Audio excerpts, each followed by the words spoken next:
Okay guys, it is far overdue for a second episode of my art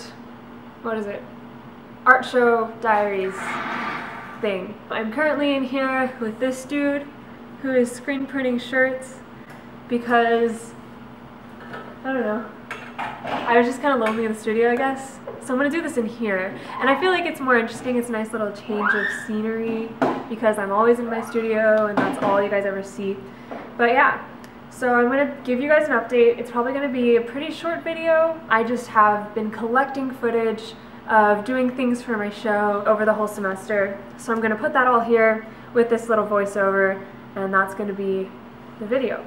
I forgot to add that I also have collected some sound as well, and I'll be putting that in the video aside from the voiceover that I just filmed. So it's just going to be a big collage recording of how my show is coming so far, just like the last art show Diaries episode 1. So yeah.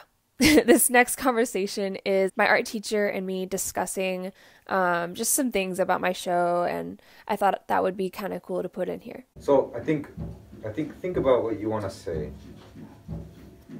and then there's a reason why you're working this small. What was your attraction to that, and why did you connect with that, and why does it look like an Instagram feed in front of you? Yeah. Is that something that has been a part of your visualization?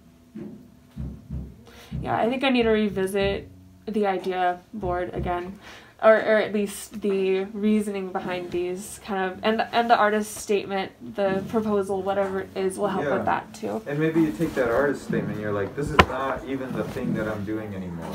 Yeah. And maybe my proposal becomes the new artist statement because you're on a different trajectory, and that's okay too. Like nothing is set in stone, only what you desire. Pretty much this semester I've just been doing the little 4x4 paintings. I went through several iterations of the show, like ideas for my show in my head, and as you probably remember, it started out with me thinking that I wanted to do just several different, like widely different types of pieces and mediums in my show. And then that has dwindled down to just wanting to focus on my little 4x4 memory / gratitude paintings. And that's kind of evolved that way, A, because I'm running out of time, B, because I'm definitely connecting to the 4x4s. I really enjoy doing those pieces. I really feel connected to them. And I didn't think with such a short time I could find another piece that I feel the same way about. And I don't want it to just be about me trying to fill up the show with whatever I can get my hands on. But yeah, those are the reasons why I've decided to just have it be my little paintings. Now there might be other things in the show that aren't just 4x4s. I recently bought a couple of big boards that I'm gonna make into big panels, and they are 4 feet by 4 feet, and I am not 100% sure if those will be in my show yet, but I really want them to be, and I'm gonna make them and do them anyway, and we'll see if I like them and want them to be in my show. I'm at the hardware store right now because I'm gonna try to find a big paintbrush because I want to do one of my little 4x4 paintings on a 24x24 canvas. So I need a big paintbrush for that. Surrealism almost. And so having this fuzzy quality to it, it feels like you're actually standing there. For one, I'm just impressed that you used one size brush for all this, and I saw the brush, so that's like amazing. I think, like she said, it has to do with like allowing the brain to fill in the information. Because it's bigger, it would become like the main one. All the small ones now become even smaller because they're just literally small compared to it. You're kind of photographing the moment of your show in a way. Like I see it, and like when I saw it I was like, oh, this could be so cool if it was like the intro, and then everything else be small. As the viewer approaches this, they are now the subject of the painting, which is kind of a weird, because of the imagery of the painting, you become a subject, and then you realize, oh, maybe this show is about me. There's a surprising amount of detail for the size of the brush. I think there's still this technical deafness that's still happening, even though you're struggling maybe with this thing that's much larger to tool than. Now I feel like you need to do a 4x8 painting. I know, me too. I have a really big canvas in my studio, but it's not square. If I did it, do you think I still need to keep the squareness of the pieces? For me, I think it relates so strongly to your digital presence on Instagram, and I think it is now such a big portion of the zeitgeist of digital people. Is like the minute you see a square, you think Instagram right now. You don't think Polaroid. And what does the rectangle mean versus the square? Right. I would like to see it like your figure closer and the camera a little bit closer, so it feels more personal. I think it's elevating the everyday, like the moments that we don't even. Yeah. I think that whole memory idea of like not, you kind of pay attention, but you kind of don't. And then you try to remember those details of where it is. Again, thinking about metaphor and how the work can play to different people, I think even if people don't know you and they come and see this, it's so relatable because you have seen this somewhere before. And to just memorialize those things that we generally don't. All right, very good. Thank you.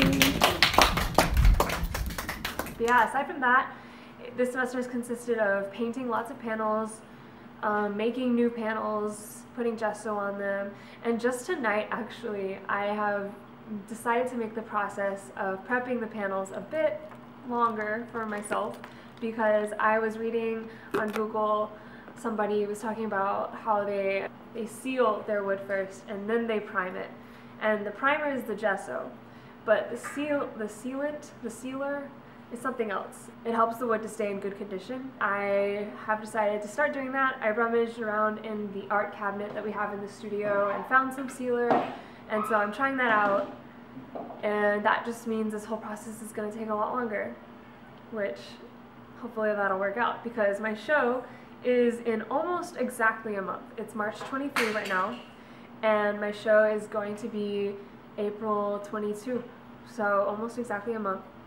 I also need to write out and finalize my artist statement, my bio, and then like design posters for the show. It's a big gallery. I might show you guys what it looks like, but essentially it's just a big room with like two movable walls in it, and I'm imagining having a big painting on each of those little movable walls. Like they're like 6 feet across. So if we have a 4-foot painting on each of them, and then have my little tiny paintings on the back walls just all spread out. That's what I'm imagining right now. But we'll see what happens. It'll go well regardless, I hope. So yeah, I think that's it for the update. I felt like I had so much more to talk about. Oh, one more thing. I have decided on a little cool thing to do for the titles of my pieces. I want to look through my diaries, which actually I had wanted to incorporate those into my show somehow in the first place. And I kind of let go of that idea, but now I've circled back around to that. And I want to look through them and find like little phrases that relate to the things that I've painted and make like a phrase the title of each piece. I don't know if it's going to work how I imagine it, but I want to grab words from my diary and make those the titles of my paintings. So yeah, I think that's it for this update.